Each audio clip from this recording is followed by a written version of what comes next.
বাগেরহাট জেলার কচুয়া থানায় আমাদের গ্রামের বাড়ি আদিবাড়ি। তো প্রথমে আমার শ্বশুরের দেওয়া জমিটা দেখতে গেছিলাম, তারপরে এসে উঠেছি আমার মামা শ্বশুর বাড়ি।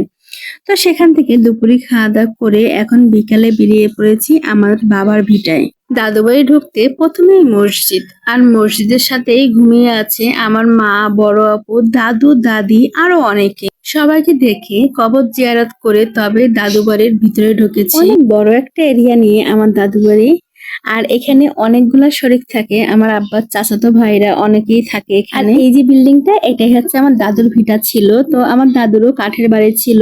তো দীর্ঘদিন এখানে কেউ থাকে না, ঘর বাড়ি নষ্ট হয়ে গেছিল, যার কারণে আব্বা কাঠের ঘর খুলে ফেলে এখন নতুন করে এই বিল্ডিংটা শুরু করছে, কাজে হাত দিয়েছে, কিন্তু কাজ কমপ্লিট করতে পারে নাই। কাজ চলছে, এমনি সবকিছু হয়ে গেছে, ছাদ দিয়ে ঘর সাফ করা হয়ে গেছে, শুধু জানালা দরজা প্লাস্টার আনুষঙ্গিক টুকিটাকি কাজ বাকি আছে, সেগুলো অতি সত্বর হয়ে যাবে ইনশাল্লাহ। এই যে পুকুরটা দেখছেন, এই পুকুরটা কিন্তু অনেক বড় একটা পুকুর, যদিও ভিডিওতে ওরকম বড় দেখা যাচ্ছে না।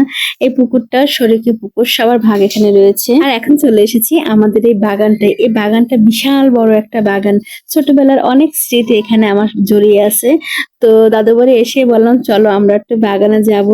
আর ছোটবেলা অনেকটা ভয়ই পেতাম, এই বাগানটা এত বড়, আর দিনের বেলাও মনে হতো কি অন্ধকার, সন্ধ্যা হয়ে যাচ্ছে। আমার দাদু বাড়ি আসার পরে ও মা, আমার বড় মেয়েকে কখনোই আমার হাতের কাছে পাইনি। ও যে কোথায় কোথায় কার কার ঘরে ঘুরে বেরিয়েছে, সবার ঘরে নিজে নিজে যেয়ে পরিচিত হয়ে এসেছে, অনেক আনন্দ করেছে। আমরা যারা ছোটবেলা থেকে শহরে থাকি তাদের গ্রামের প্রতি একটা অন্যরকম ভালোবাসা থাকে।